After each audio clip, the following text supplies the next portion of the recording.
Assalamu alaikum wa rahmatullahi wa barakatuhu.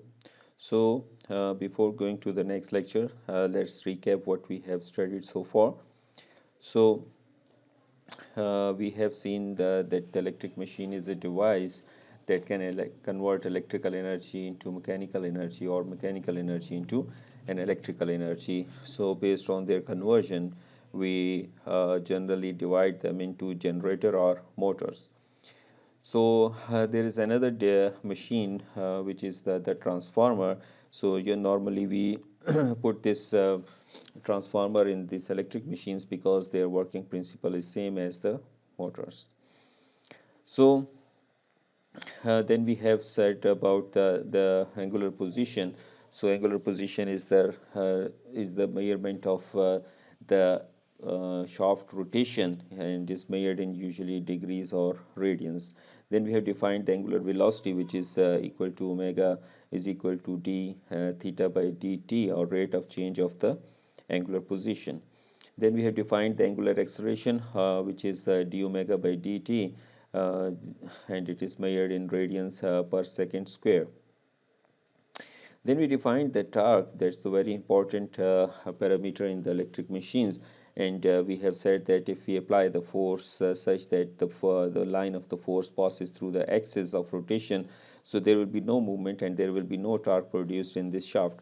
But if we apply the force somewhere other than the center of axis of the axis of the rotation, then we will be having some torque produced in the motor.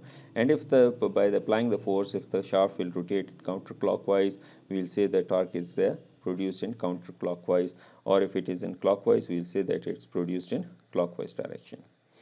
Then we have defined the Newton's second law of motion, which says that torque is equal to the J alpha, where J is the moment of inertia of the object, that is made in kilometers squared.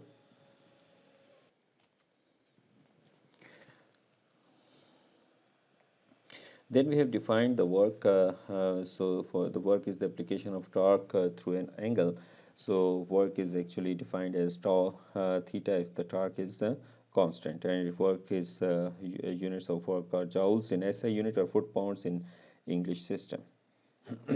So power is defined as the rate of change of work done, and we have calculated power. Power can be written as force into the omega, and power can be measured if you want to find out in watts. So if we have the torque in foot pound and RPMs in RPM, so and divided by 7.04, we will get the power in watts, and some same if we divide this by 5 we will get the power in horsepower.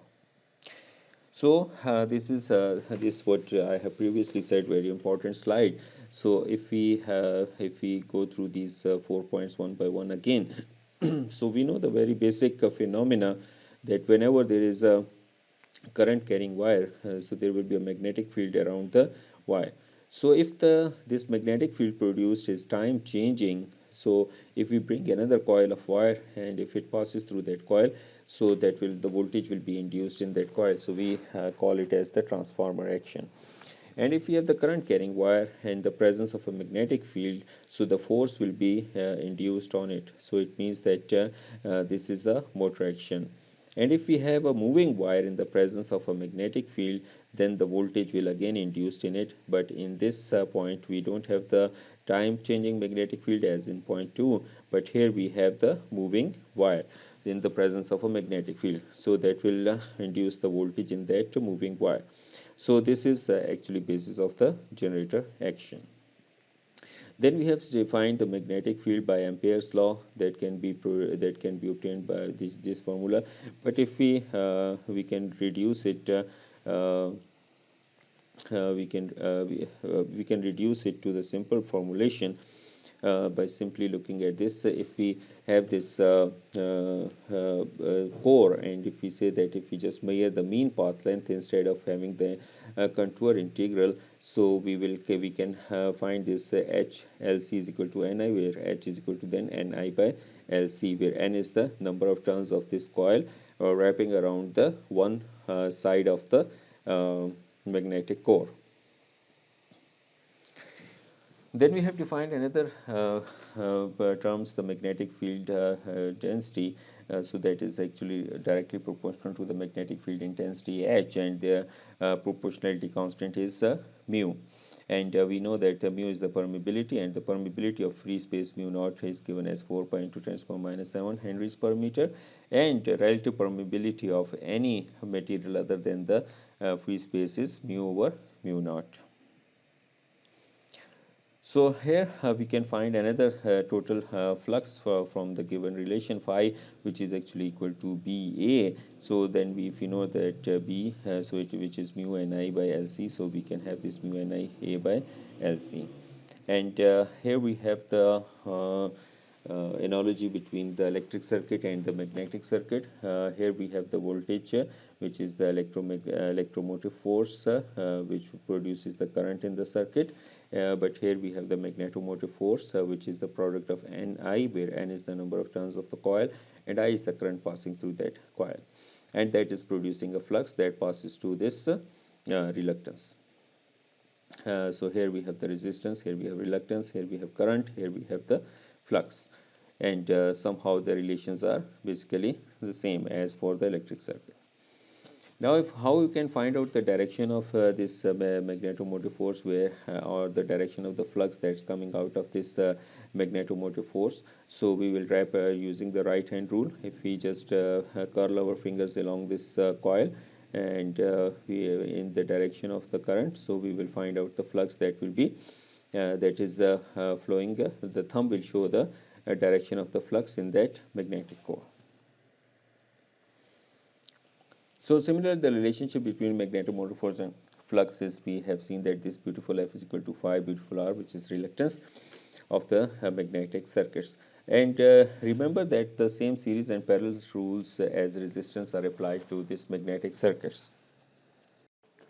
So there are some approximations in the calculations of the flux in a core. So the first one is the leakage flux. So the magnetic circuit that assumes concepts assumes that all the flux is confined within a magnetic core. But we know that some of the flux escapes from the core into the surrounding low permeability air. So normally we ignore this leakage flux to simplify our calculations. Again, instead of calculating the contour integral, we usually use the mean path length to avoid the calculation as complicated calculations. So obviously, this assumption is not very really good, but because at the corners the mean path length will have more effect. But obviously these are approximations, and there will be some effect of these approximations on the actual results, but they are not too much. So permeability, so we assume that the permeability of the ferromagnetic materials is very high. Air gap, in the air gap, we know that this fringing effect occurs at the corners. So that will effectively increase the cross-sectional area of this air gap. So usually we use this increased area for the air gaps in the calculation of the magnetic or in solving the magnetic circuits. So we have seen this example. Hopefully you have solved it by your hand. Now let's start with our new topic, magnetic behavior of ferromagnetic materials. As we know, this relationship that we have, B is equal to mu H, and we know that B is directly proportional to H. So how much is the intensity that will produce the flux density? That much, and that flux density will obviously will produce the magnetic flux. So the permeability of ferromagnetic materials is obviously very high, up to 6,000 times the permeability of free space. So although permeability is constant in free space, this most certainly is not true for iron and other ferromagnetic materials. So this is actually the basic of studying this topic, that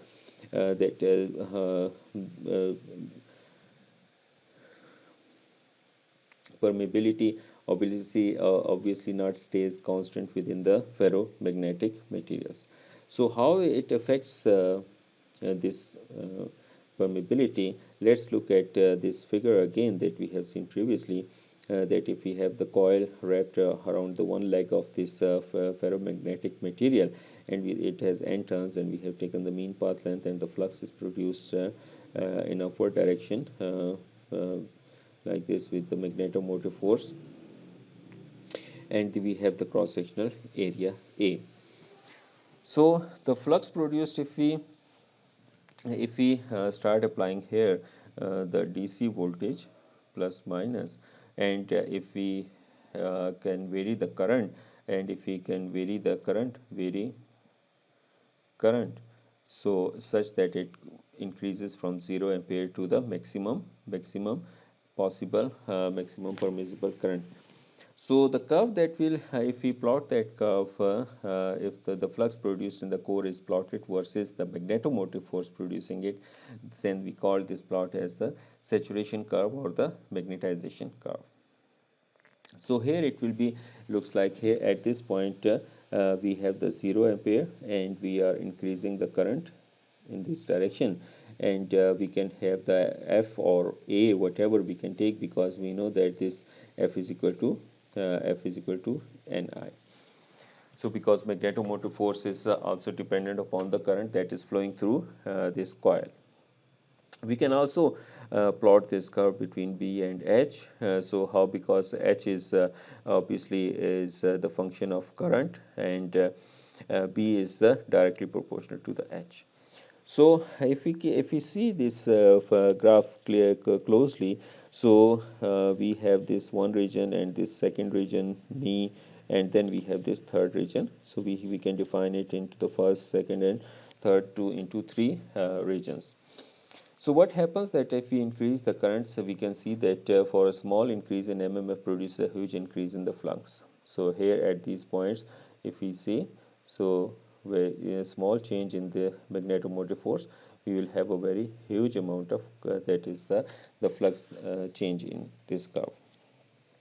And after a certain point, we can see that it tries to flattens off, and after that curve nature, which we call it is sometimes the knee of this curve, so that flattens out. This flattens means that now the ferromagnetic material is now fully saturated, and if we increase the current, or if we increase the magnetomotive force, nothing is going to happen furthermore in the means no more flux will be produced, because that has a limitation on it, because it cannot carry for more flux through this coil, through this ferromagnetic material, through this core.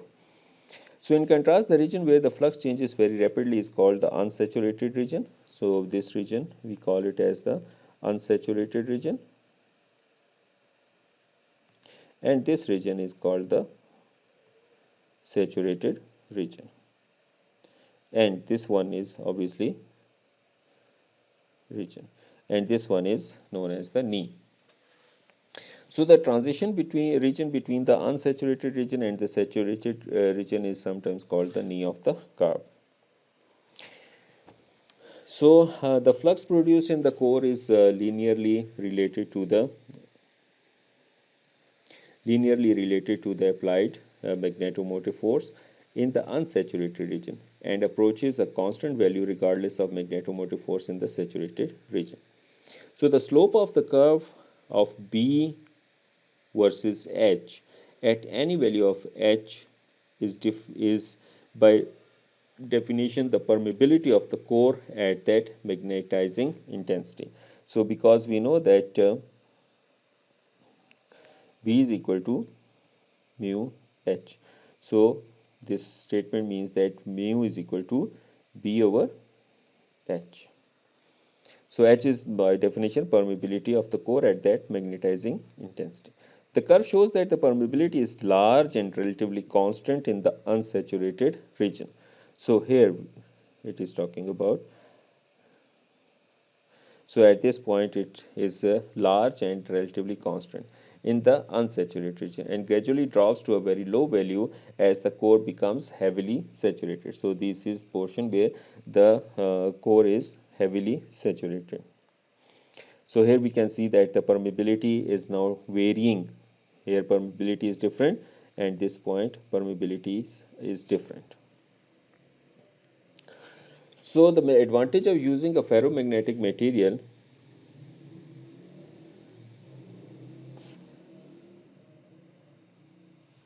so the advantage of using ferromagnetic material for cores in electric machines and transformers is that one gets many times more flux for a given magnetomotive force with ferromagnetic than with air.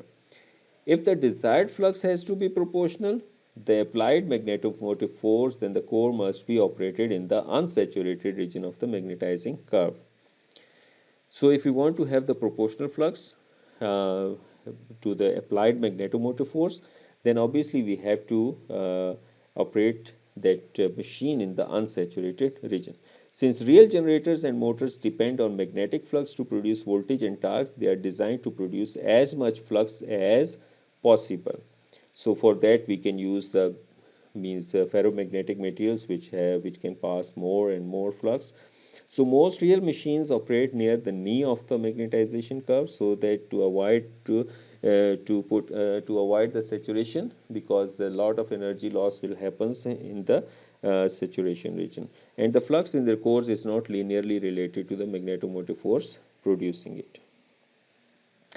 Now, if we want to look at what happens if we apply the AC voltage, AC source or AC current, alternating current to this core to which we have applied the DC.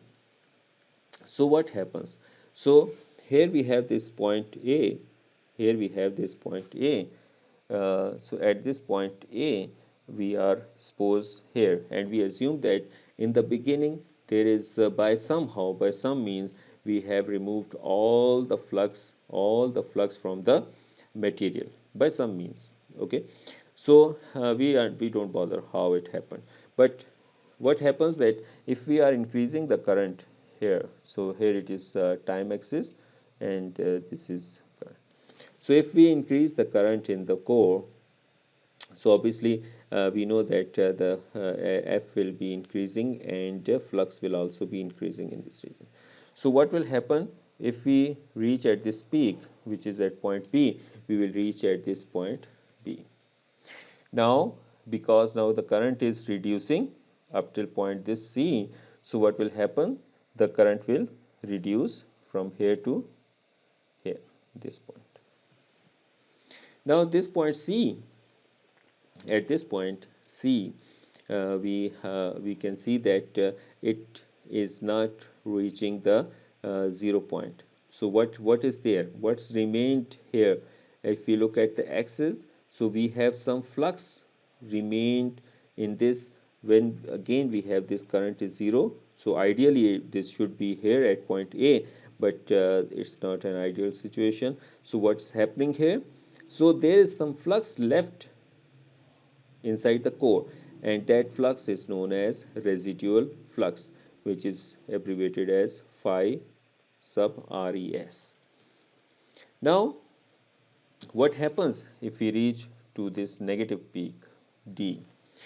So when we will move from this point to this point, we can see that at certain point somewhere in between it will reach here.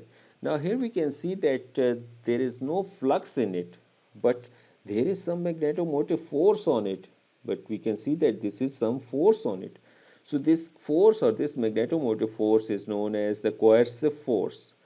Means by force we are applying some force to reduce the flux, to make the flux to 0. So this is the extra force that we are applying to this magnetic core to make this residual flux 0. सो यहाँ पर हमारे पास क्या हो रहा है, एक दफ़ा फिर देखें कि जब हम पॉइंट ए पर हैं तो हमने एज्यूम किया है कि हमारे पास एट पॉइंट ए हमारे पास कोई भी फ्लक्स नहीं है मटेरियल के अंदर। जो जो हम करंट को इंक्रीज करते हैं यहाँ पर ये पीक पर आती है, तो हम इसमें सेचुरेशन रीजन के इस पॉइंट पर आ जाएंगे। लेकिन जो ही यहाँ से हम देखते हैं कि करंट नेगेटिव की तरफ जा रही है, सॉरी करंट रिड्यूस होकर 0 की तरफ जा रही है, तो ये बी से सी की तरफ इस पॉइंट पर आती है। अब यहाँ पे हम देखते हैं कि ये एक्चुअली 0 पे नहीं आया फ्लक्स, यहाँ पे जीरो पे फ्लक्स नहीं आया, लेकिन कुछ फ्लक्स यहाँ पे मौजूद है।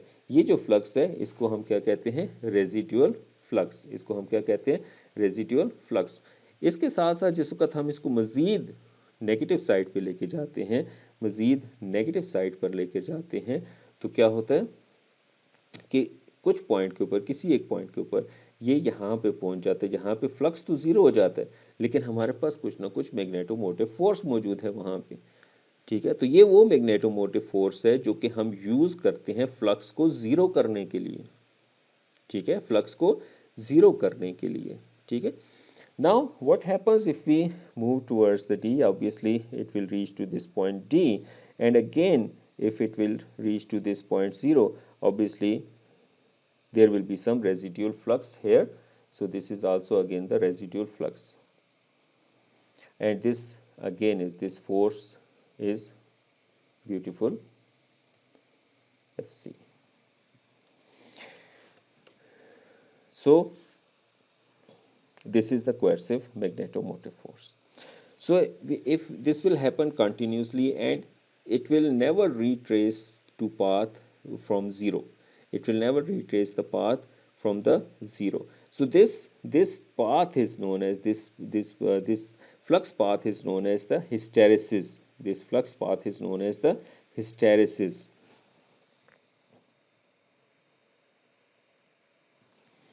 So the path B C D E to the B is known as the hysteresis loop. So when the magnetomotive force is removed, the flux in the core does not goes to zero, that we know. Instead, a magnetic field is left in the core called the residual flux. The force of the flux, to force the flux to zero, the amount of magnetomotive force known as the coercive magnetomotive force must be applied to the core in the opposite direction. So we have seen this. This is the coercive force which is applied in the opposite direction to reduce the flux to zero, to reduce this residual flux to zero, or to remove this flux from the magnetic core or ferromagnetic material. So what happens inside the ferromagnetic material? Let's look at this basic diagram. So if we have some metal, so we will divide this into some domains. These blocks are called the domains, and in each domain there is some the atoms are aligned with the field. Atoms are aligned in the domain, and they have some force exerting on each other. So what happens if we apply the force, if we apply this magnetomotive force on this metal? So what will happen if the current is passing or the flux is passing in this direction? So what will it will try to align all the domains. So what happens when it is aligning the domain? If it is, we are in this unsaturated region. When all the domains are aligned, so we are in this saturation region. So unsaturated regions means domains are still aligning, so they have the capability to pass more flux. But once all the domains are in the same direction, what will happen? We are in this saturation region. So in this saturation region means if we increase this magnetomotive force, nothing will happen. There will be no more increase in the flux. So this is happen. This is actually the problem. So what happens if we apply this alternating current to it? So in this cycle, they will try to align and they will try to dismantle. And at this point, when the current will change, so obviously they will try to reverse their direction. So when they will try to reverse their direction, so obviously this flux is not this is not zero now. So what will happen? They will try to realign. So we have to apply the coercive magnetomotive force so that they get in the other direction. So the same phenomena, then same things happens, which we call it as the hysteresis loop, which we call the hysteresis loop. So finally, when nearly all the atoms and domains in the iron are aligned with the external field, any further increase in the magnetomotive force can cause only the same flux. That's called the saturation. So once everything is aligned, there can be no more feedback effect or to strengthen the field. At this point, the iron is saturated with flux. Now the energy loss in the ferromagnetic core.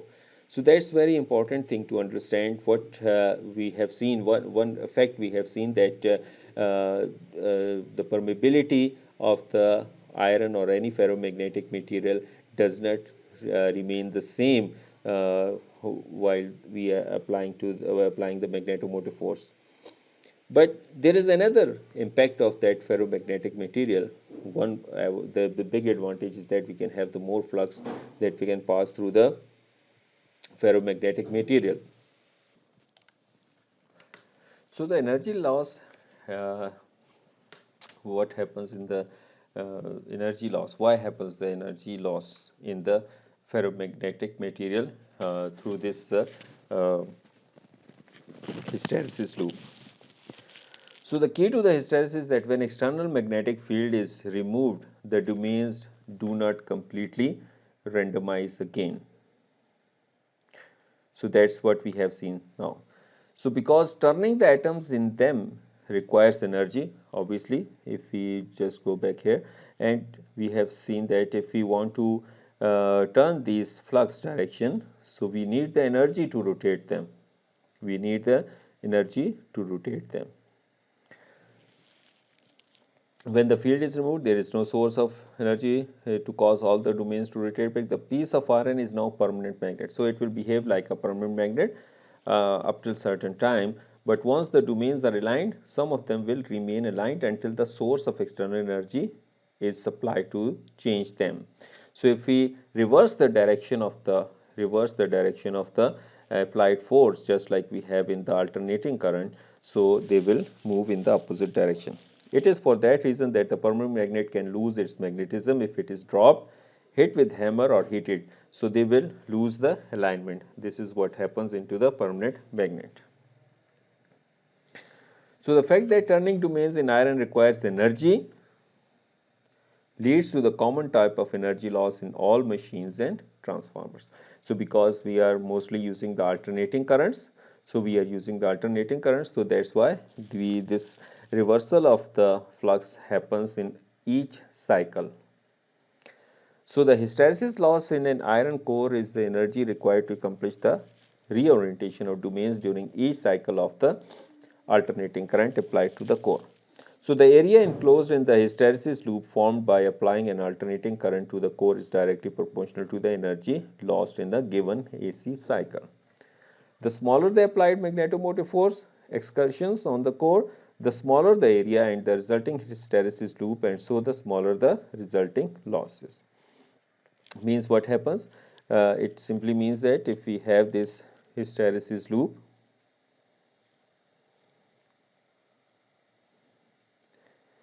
so if we reduce the excursion of this like this, so the area will be reduced, so there will be less losses compared to this one. There is another energy loss that happens in the ferromagnetic material, and this is called the eddy currents. And eddy currents and hysteresis both actually produce the heating. So we normally lump them together and we call them as the core losses. So eddy means the circular motion current that is produced into this ferromagnetic material. These circular currents that are produced in this ferromagnetic material.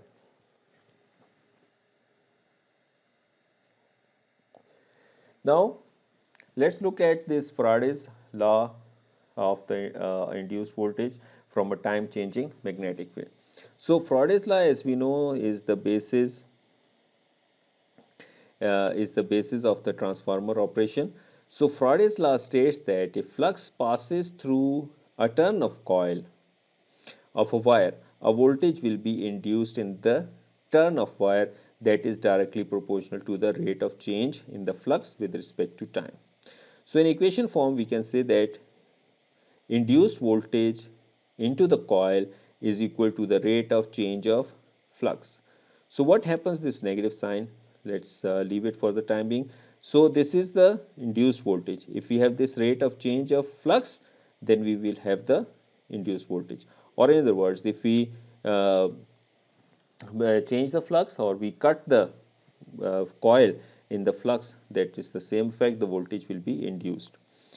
So where E induced is the induced voltage in the turn of the coil and phi is the flux passing through the turn of coil. If coil has n turns, then the flux passing through all of them. So then we will just simply multiply by n d phi by dt. So that will be the induced voltage produced in the coil.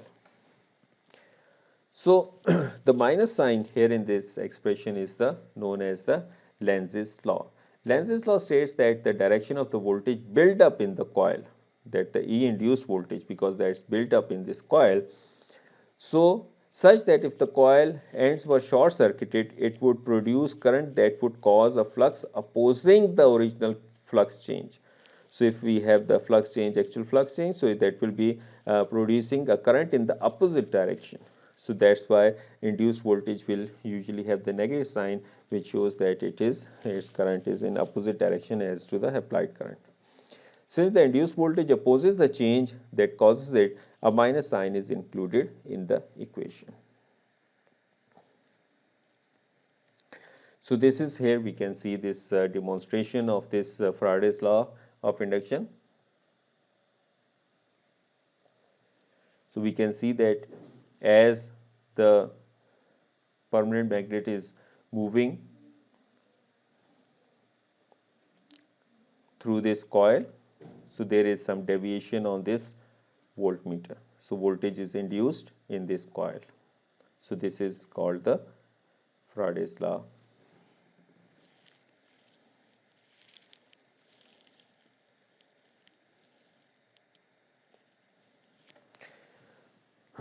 So here are some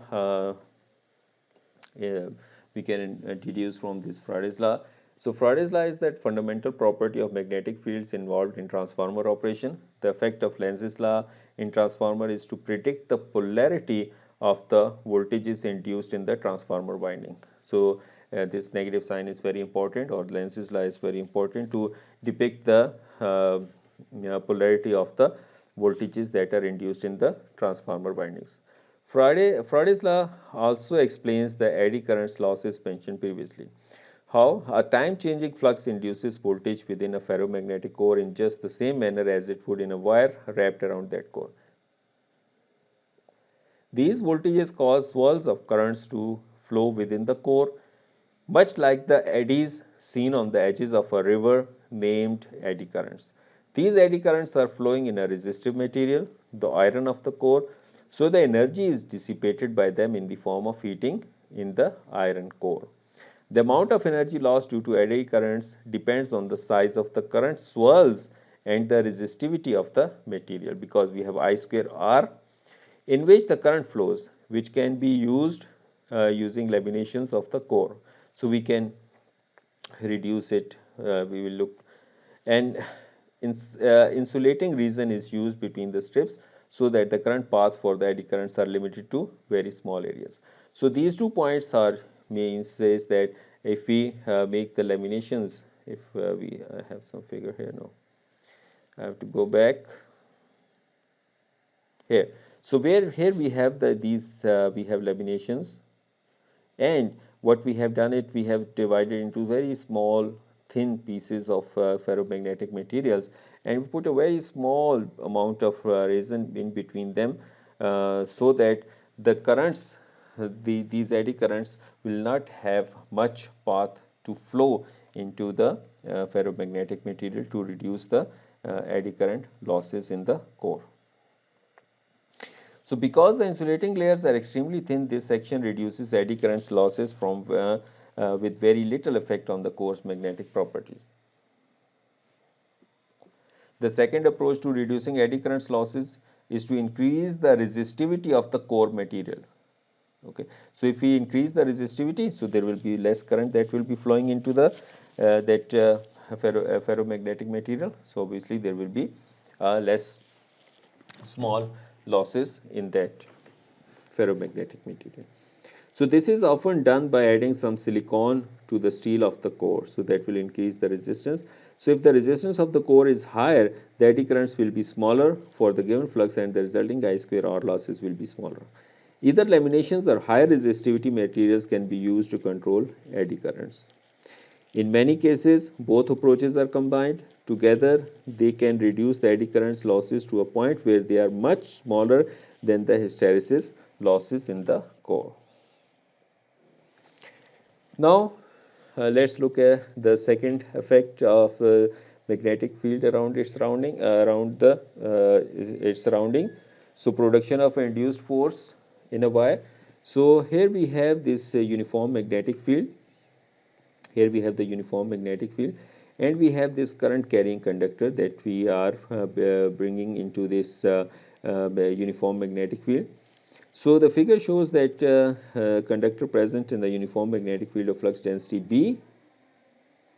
The conductor itself is L meters long and contains a current of I amperes.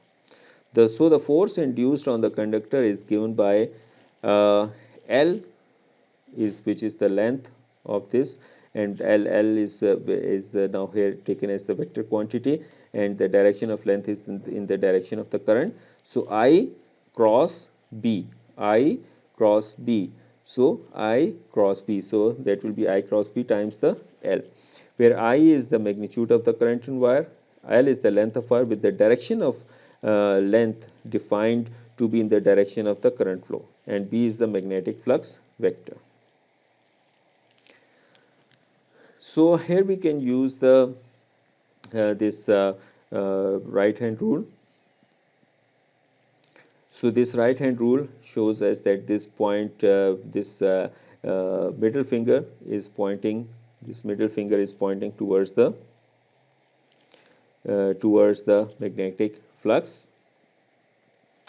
and this index finger is pointing. This index finger is pointing in the direction of the length, in the direction of current or direction of the current, and F is the force applied. So we are interested in finding the force, where the force will be applied, because we know this direction of the current, we know this flux direction. So we can, if carefully, if we put our right hand in this figure, so we can find out the direction of the force in this way on the right side of this figure. Now that can be find out as ILB sine theta, because L cross B can be reduced to LB sine theta.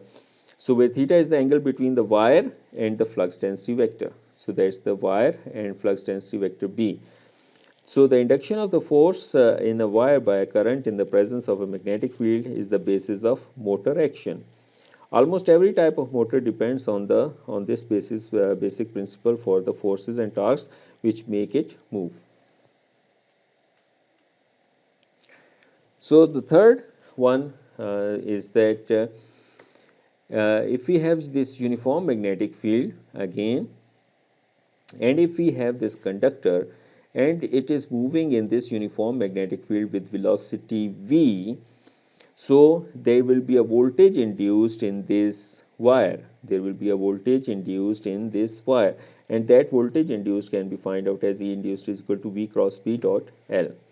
So where V is the velocity of the wire, B is the magnetic flux density vector, L is the length of the conductor in the magnetic field. So vector I points along the direction of the wire towards the end, making the smallest angle with respect to the V cross B. So the voltage in the wire will be built up so that the positive end is in the direction of the vector V cross B.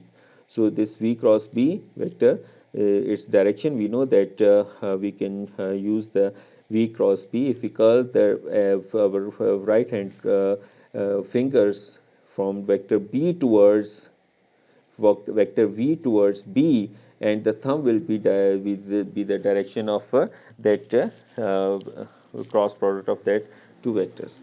So it is fundamental to the operation of all types of generators. For this reason, it is called the generator action.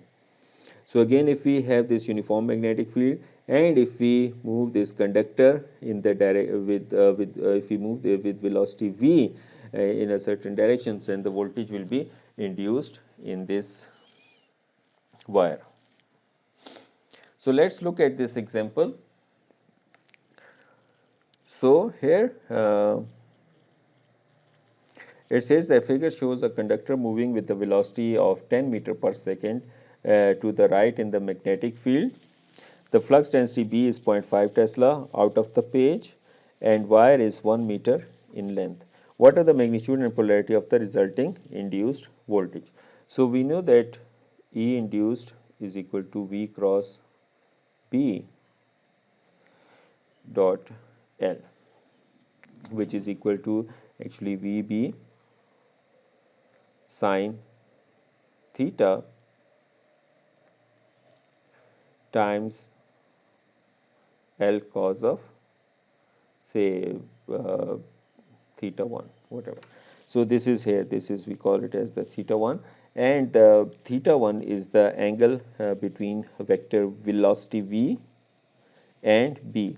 So if this is coming out of the page, if we just imagine and rotate your fingers from here to here, so the angle between them will be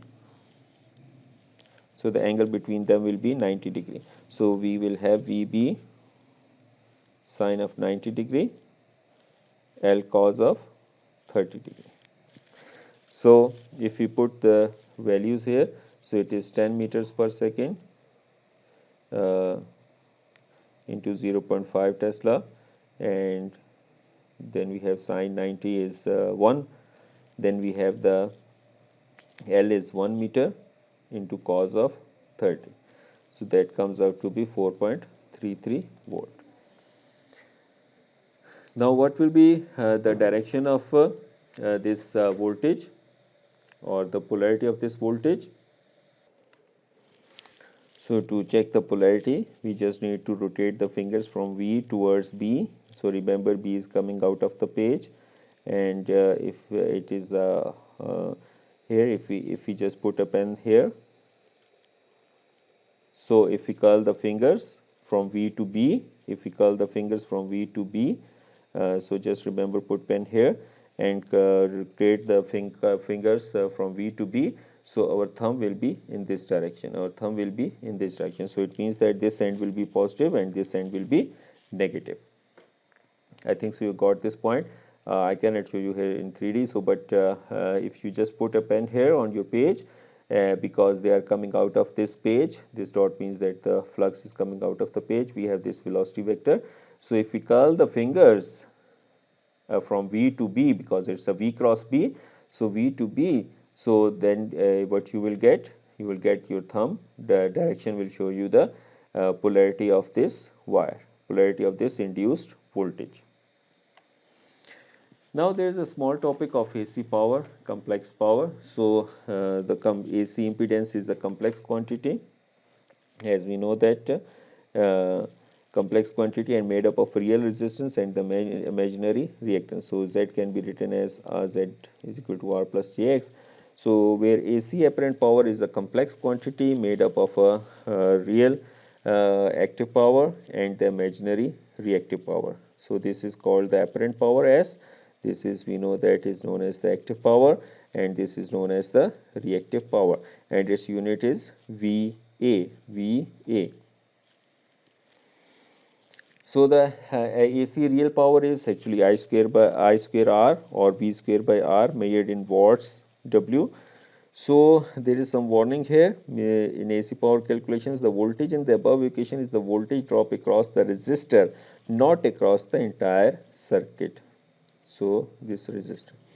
Caution: real value of resistance R is used in real power calculations, not impedance Z. So remember, most of the students make this mistake. They use the impedance to calculate this real power. So that will be a wrong value. That will be a wrong thing. Or we can say that would be a blunder. So AC imaginary or reactive power, which is denoted as Q, so that is written as I square X, or we can say as V square by X, and which is measured in VAR, volt ampere resistor. So the voltage in the above equation is the voltage drop across the reactance, not across the entire circuit, and units are volt amperes reactive. So Q is negative for capacitor, by convention and positive for inductor. So remember this thing, said Q is negative for capacitor and it's by convention, and positive for the inductor, just like X is negative for the capacitor. So AC apparent power then is equal to S is equal to VI or I square Z or V square by Z, which is made in VA. So units are volt amperes. V and I are the magnitudes, not the phasors here. Remember this thing. These are the magnitudes and they are not actually the phasors. So here we can relate these parameters. If we want to find this Z impedance or S, we have to use these parameters together. We can real power and the resistance, reactive power and the reactance. So we must be careful while calculating these values. So this is called the power triangle. This is called the power triangle. So that can be made here. This is your apparent power, this is your real power, and this is your reactive power. Similarly, this is your impedance, and this is your resistance, and this is your X. So S is the magnitude of P square plus Q square square root by using Pythagoras theorem, or it can be written as in these two formulas. So for now, we have somehow finished the important topics from the first chapter. So I will request you to solve the leftover examples and some questions from the exercise to understand these things, these concepts. And if you have any questions, feel free to ask me. Thank you. Assalamu alaikum wa rahmatullahi wa barakatuh.